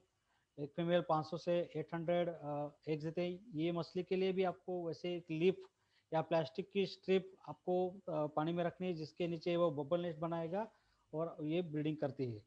इसका भी सेक्स डिफरेंशिएशन से वो आराम से कर सकते हैं। उसका डोर्सल फिन रहेगा वो पॉइंटेड रहता है और फीमेल का है वो कर्व रहता है। ये कुछ प्रजातियां हैं गुरामी की। ये जो डॉर्फ गुरामी हमारे देश में पाई जाती है। इसके अलावा three spot gourami, red pearl gourami, dwarf gourami अलग अलग कलर में आपको स्क्रीन पे दिखाई दे रही है। ये भी samurai gourami, kissing gourami, golden gourami, chocolate gourami, बहुत सारी वैरायटीज है इस गुरामी भी अभी मार्केट में अवेलेबल है। देखो pearl gourami, blue gourami, polka dot gourami, giant gourami, नेवन गुरामी, डॉर्फ गुरामी, ये भी मछली आराम से आप ब्रीडिंग कर सकते हैं। इसके बाद जो जो है कि अरोवाना, जो कि माउथ ब्रीडर है। ये ऑस्टियोग्लोसिडी फैमिली से आता है। ऑस्टियोग्लोसिस बिचरसम उसका साइंटिफिक नेम है। ये साउथ ईस्ट एशिया से है। 90 सेंटीमीटर तक बढ़ते हैं। पीएच इसके लिए थोड़ा एसिडिक लगता है, 7.5 to 7। फेकंडिटी है 30 to 100 एग्स प्रति फीमेल देती है। जनरली इसका जो ब्रीडिंग है वो गार्डन पूल में किया जाता है। ये जब एक बार अंडे देने के बाद ये क्या है कि ये मछलियाँ उनके मुंह में अंडे रखते हैं और वहाँ उनका इंक्यूबेशन होता है। जब तक उसमें से बच्चे बाहर या फ्री स्विमिंग हो जब तक होते नहीं तब तक ये उनका पेरेंटल केयर करती हैं मछलियाँ। ये कुछ वैरायटीज है, super red arowana, silver arowana, red tail golden arowana. अभी देखेंगे कि कुछ मछलियां हैं उनका ब्रीडिंग सीजन कौन सा है। अगर आप जैसे पता है कि लाइबेरियस हमको आपको बताया गप्पी, सोटेल, मोली, प्लेटी। तो जो गप्पी है हमने देखा है कि हमारा जो एक्सपीरियंस रहा 6 साल हम गुजरात में थे, तो हमने देखा कि एक दिसंबर छोड़ के दिसंबर दिसंबर में भी प्रजनन होता है। ऑलमोस्ट सभी महीने में थ्रू आउट ईयर गप्पी का ब्रीडिंग गुजरात में होता है। जनरली गप्पी का प्रजनन विंटर सीजन में होता नहीं है, लेकिन हमने देखा कि पूरा साल गप्पी का प्रजनन गुजरात में आनंद में हम एटलीस्ट मिडिल गुजरात अगर देखेंगे मिडिल गुजरात में आराम से होता है। लेकिन अगर हम लोग जनरल देखेंगे तो वो उनका जो पीक ब्रीडिंग सीजन है वो मार्च से नवंबर तक है। जनवरी फरवरी में भी थोड़ा सा इसका प्रजनन होता है। गप्पे में आपको ये ख्याल रखना है कि जब ब्रीडिंग बहुत होता है उसका ब्रीडिंग अच्छा होता है, लेकिन जो बच्चे आते हैं उसको आप 15-20 दिन के बाद 20 दिन के बाद आपको सेग्रीगेशन करना है। जो डल कलर के हो जिसको अच्छा कलरेशन नहीं आ रहा है उसको आपको निकाल के उसको, या फिर जो जो आप डिस्कस है या आरोवाना है या फिर दूसरी जो मछलियां हैं उसको आपको उसको खिला सकते हैं। ऑस्कर है इनको आप खिला सकते हैं क्योंकि वो उसका अच्छा आपको रेट नहीं मिलेगा। जो कलरफुल मछली है आप उसको सेग्रीगेट करके रखना है, अलग रखना है। नहीं तो क्या है कि आपका जो स्टॉक है वो डायलूट हो जाएगा, खराब हो जाएगा, मिक्स उसमें ब्रीडिंग हो जाता है। और गप्पे में और एक आपको केयर लेनी है कि जो मेल है, मेल और फीमेल को आप जैसे आपको पता चल गया कि ये मेल है और ये फीमेल है, इमीडिएटली आपको मेल को अलग रखना है और फीमेल को अलग रखना है। अगर आप ऐसा नहीं करेंगे तो क्या होगा कि वो इमीडिएटली ब्रीडिंग शुरू कर देते हैं और साइज बढ़ती नहीं है। आपको क्या है कि अगर बेचना है तो क्या है कि मछली की साइज अच्छी होनी चाहिए और आपको नेक्स्ट साइकिल के लिए भी आपको ब्रूडर चाहिए। तो क्या है कि उसमें से अच्छी प्रजाति आपको नई वैरायटी बनाने के लिए बड़े साइज की अगर रहेगी तो उससे आपको अच्छी नेक्स्ट जनरेशन है वो अच्छे साइज का मिलेगा। तो इसलिए क्या है कि आपको मेल को अलग रखना है, फीमेल को अलग रखने से ये आपको अगले ब्रीडिंग के लिए उसका फायदा होगा। दूसरी जो शॉर्ट टेल मछली है वो उसका जो पीक ब्रीडिंग सीजन है वो मई से अक्टूबर है। मोली जो मछलियां है अप्रैल से अक्टूबर तक उसका पीक ब्रीडिंग सीजन अच्छी तरह से ब्रीड हो जाती है। मार्च में भी थोड़ा सा उसका ब्रीडिंग होता है। प्लेटी मछली अगर देखेंगे तो मार्च से नवंबर तक ये आराम से आप इसको ब्रीडिंग कर सकते हैं। गोल्ड फिश का अगर देखेंगे तो जैसे बताया कि विंटर और मानसून में ये ब्रीडिंग करती है, तो दिसंबर से मार्च तक और जुलाई से सितंबर तक ये अच्छी तरह से आराम से ब्रीड हो जाती है। कोई मछली का अगर देखेंगे तो वो दिसंबर से फरवरी और मानसून में जून से अगस्त तक ये सीजन में ये आराम से ब्रीड हो जाती है। रोजी बार का अगर देखेंगे तो मार्च से लेके सितंबर तक ये आराम से ब्रीड हो जाती है। नियॉन टेट्रा का अगर देखेंगे तो जनवरी फरवरी और जून से सितंबर तक। फाइटर फिश अगर देखेंगे तो अप्रैल से अक्टूबर तक ये आराम से ब्रीड हो जाती है। एंजल मछली अगर देखेंगे तो इसका जो पीक ब्रीडिंग सीजन है वो मार्च से मई और सितंबर महीना। और गुरामी जो मछली है जो नेस्ट बिल्डर है वो अप्रैल से जुलाई और सितंबर से अक्टूबर ये महीने में ये आराम से ब्रीड हो जाती है।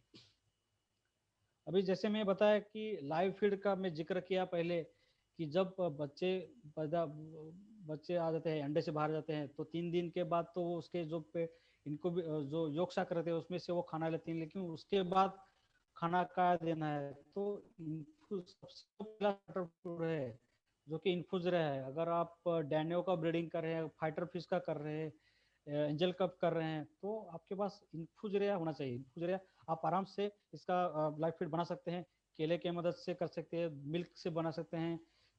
आप ये घर में आराम से इन्फ्यूजरिया का आप कल्चर कर सकते हैं। रोटीफर उसके बाद जो साइज है कि नेक्स्ट बेबी फीड है जो रोटीफर है। नेक्स्ट जो ऊपर में सेकंड जो फोटोग्राफ है वो रोटीफर का है तो जिसका साइज है 52 to 50 माइक्रोन।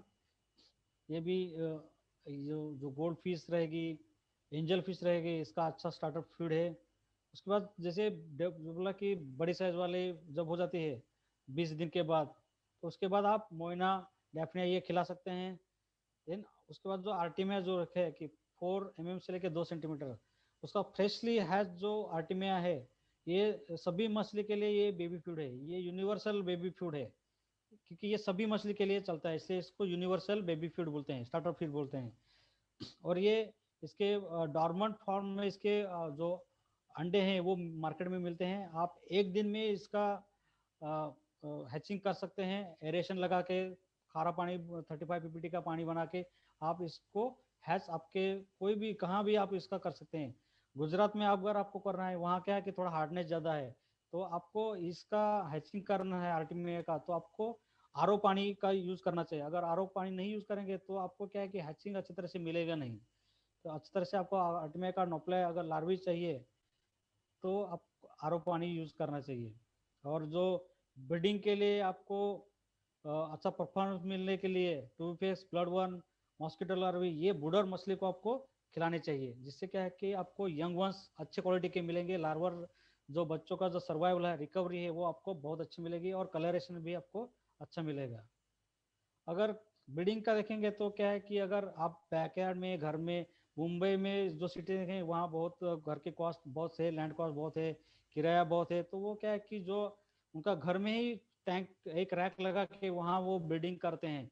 लेकिन अगर किसी के पास अगर एरिया है तो आप बैकयार्ड में भी उसका ब्रीडिंग कर सकते हैं।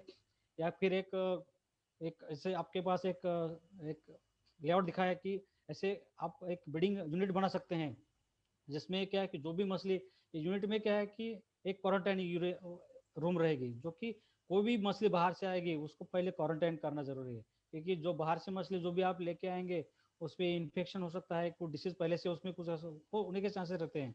तो उसको आप क्वारंटाइन में क्या है कि आप उसको अच्छी तरह से डिसइंफेक्ट करना है। डिसइंफेक्ट करने के बाद ही उसको आप आपके मेन सेक्शन में आप उसको शिफ्ट कर रहे हैं। यहाँ पर कम से कम एक 15 से 20 दिन आपको वहाँ रखना चाहिए ऑब्जर्वेशन के अंडर। फिर वो अच्छे तरह से रहने के बाद आप उसको आपके मेन सेक्शन में उसको रख सकते हैं, जिसमें आप अलग अलग चैम्बर बना सकते हैं एक यूनिट में। जैसे बूड जहाँ प्रजनक मछलियाँ रहेंगे उसको बूड स्टॉक की रूम रहेगी।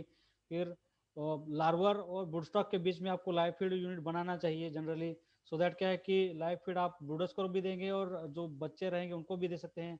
फिर लार्वर रूम के बाद ब्रॉड रूम जहाँ आप रेयरिंग करेंगे और उसके बाजू में आपका पैकिंग एरिया रखना चाहिए, सो दैट क्या है कि लार्वी अगर आप सेल कर रहे हैं तो लार्वर का और जो बड़े मीडियम साइज के बच्चे आप वहाँ पैक करके आप बेच सकते हैं।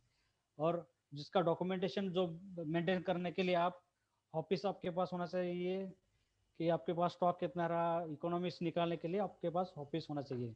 आप देखेंगे कि जो रेयरिंग है ब्रीडिंग है जो भी है आप कांच के टाके में कर सकते हैं, एफआरपी के टाके में कर सकते हैं, सीमेंट के टाके में कर सकते हैं।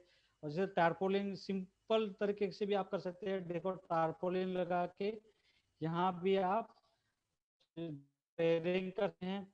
और देखो ये नीचे भी रखा है कि यहाँ ब्रिक रखे हैं और उसमें बस एक टारपोलिन रखा है और ऊपर एक जाली रखी है, यहाँ भी आप कर सकते हैं। ये जाली इसलिए कवर करके रखे है कि जो बर्ड्स एक्वेरियम मछली जो रहेंगे, छोटे छोटे रहेंगे, लार्वी जो रहेगी वो कलरफुल रहती है, तो क्या है कि बर्ड्स आके उसको खा सकते हैं, इसलिए ऊपर आपको कवर करके रखना चाहिए। आप पैकिंग के लिए आप सिलेंडर के मदद से पैकिंग करके आप आराम से बेच सकते हैं। अब देखिए कोई भी जो टेक्नोलॉजी है वो इकोनॉमिक्स के बिना अधूरी है, तो इकोनॉमिक्स बहुत ज़रूरी है। कोई भी आप टेक्नोलॉजी करना है या कोई भी यूनिट बनाना है, कोई भी बिजनेस करना है, तो अगर आप लाइव बेयर जो बच्चा देने वाले मछली का अगर आप यूनिट बना रहे हैं, हाँ लो कॉस्ट वाला अगर कर रहे हैं, 300 स्क्वायर फीट एरिया वाला जो कि बाम्बू से बना होगा और नेट कवर रहेगा, तो उसके लिए 10,000 खर्चा रहेगा। आप डिफरेंट ब्रीडिंग टैंक और एयरिंग टैंक रख सकते हैं। हाँ,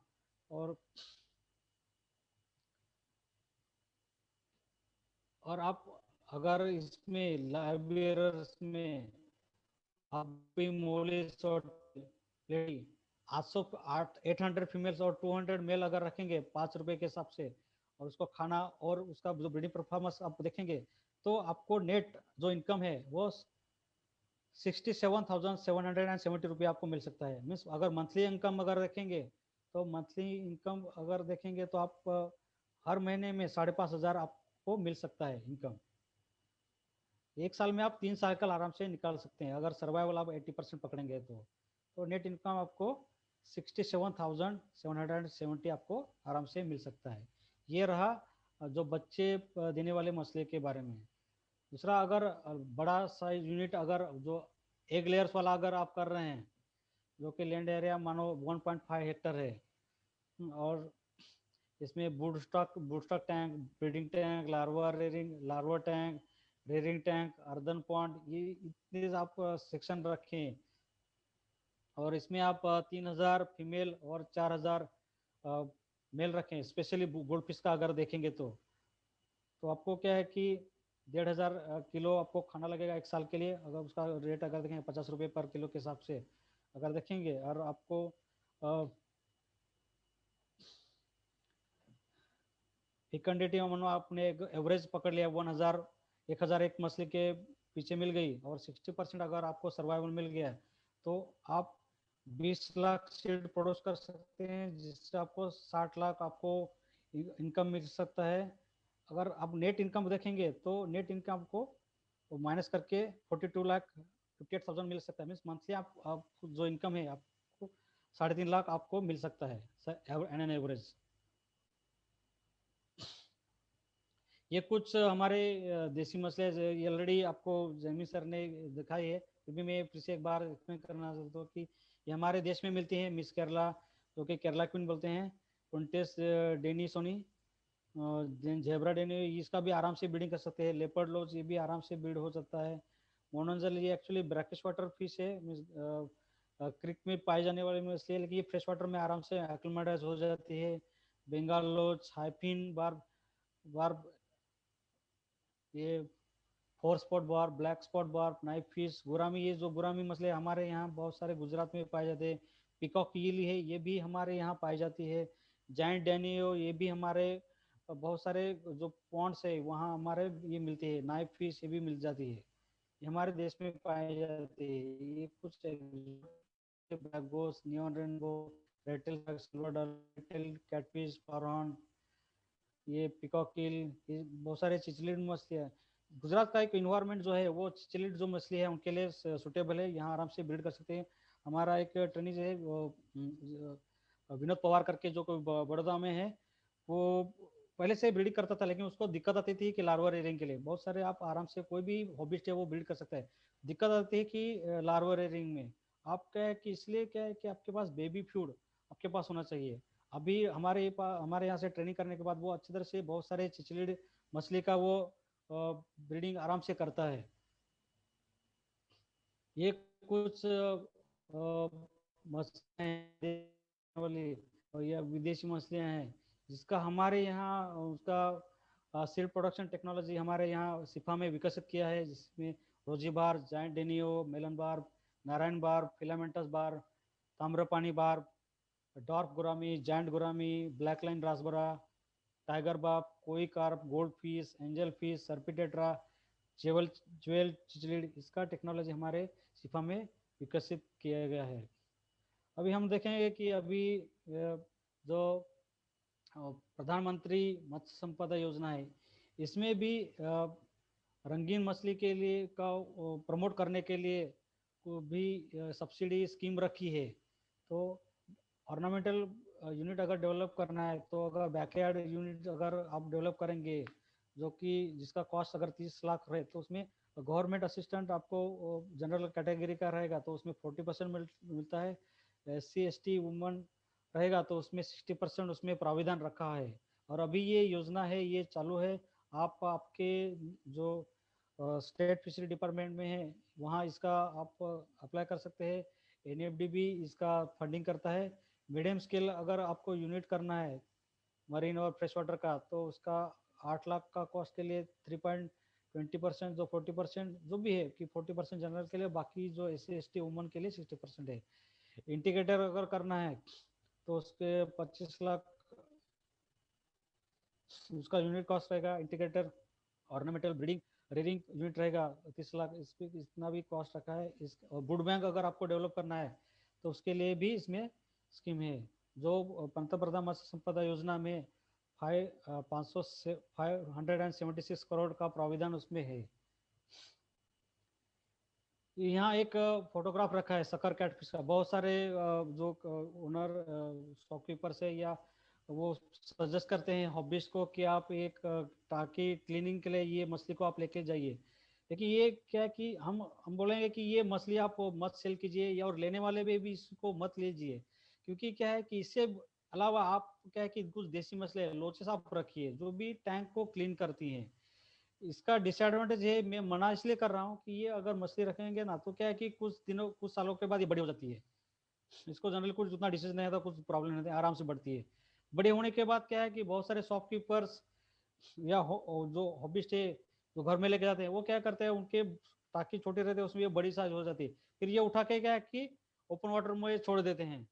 तो ऐसा प्रॉब्लम अभी आंध्र प्रदेश में पिछले 2-3 सालों 4-5 सालों में पाया गया है कि ये फिर क्या है कि नेचुरल वाटर में आने से क्या है कि जो जो जहाँ खाने वाली मछली का पालन करते हैं वहाँ वो आ गई है। और वो क्या है कि वहाँ उनका प्रजोत्पादन ब्रीडिंग बहुत हो गया है। और वो क्या है कि ये इस मछली का कुछ फायदा नहीं, ये इसका फिश मील नहीं बना सकते हैं, इसका कुछ नहीं कर सकते। ये क्या है कि जाली फाड़ती है, जो खाने वाले जो मछलियाँ वो पालन करते हैं उसको कॉम्पीट करते हैं।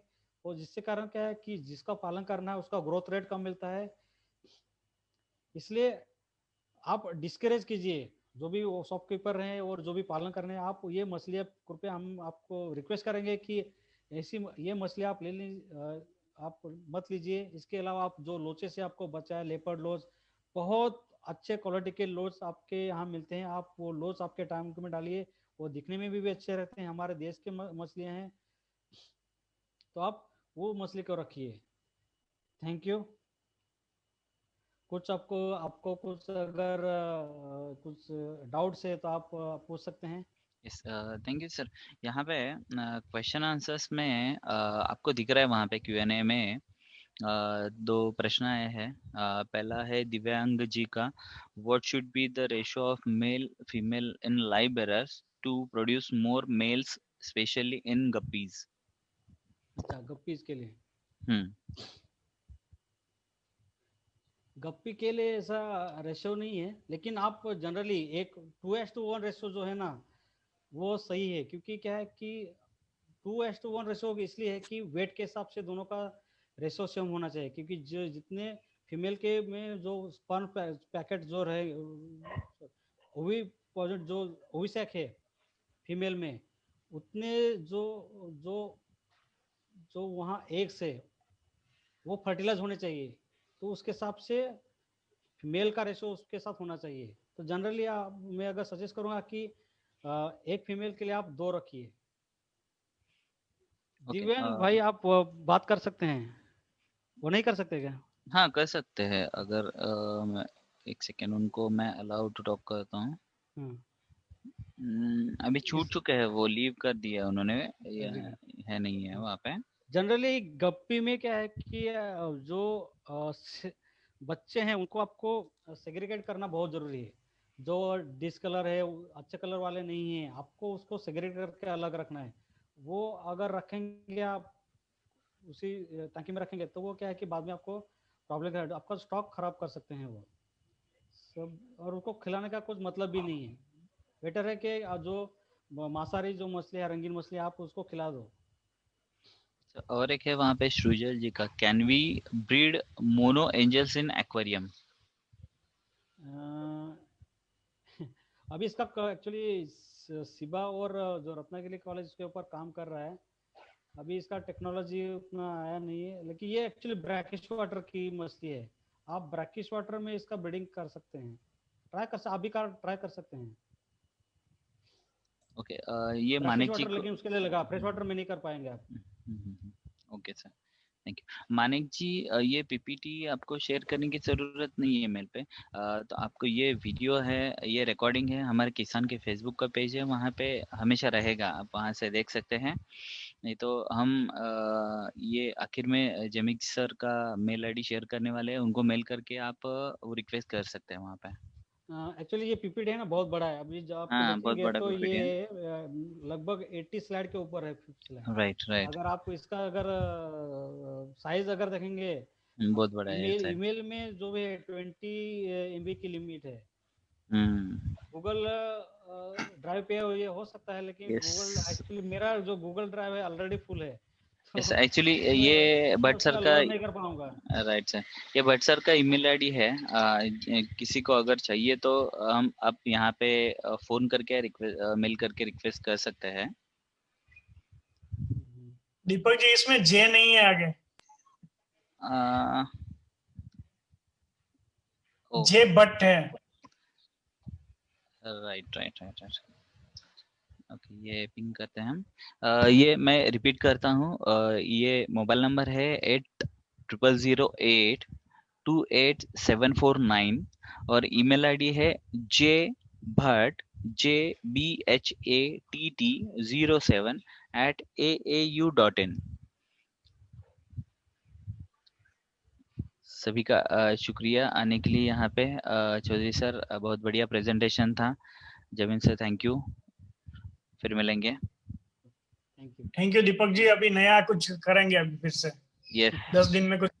यस, कार्प कल्चर थैंक का रोको, कार्प कल्चर। यस, हाँ यस, ठीक है, कार्प कल्चर रखते हैं, रिक्वायरमेंट भी आई है, मुझे फोन काफी आ रहा है, कार्प तो कल्चर उसका चलेगा, रखते की हैं बहुत सर। डिमांड है। कार्प कल्चर आप रख सकते, क्योंकि वो जरूरत है गुजरात की, और मेन जो कल्चर है वो कार्प कल्चर ही है गुजरात में। चलेगा। उसके ऊपर हम बातचीत करेंगे सर। अभी के लिए तो फिलहाल सभी का धन्यवाद। Thank you sir Ajit sir, thank you Deepak ji. Thank you.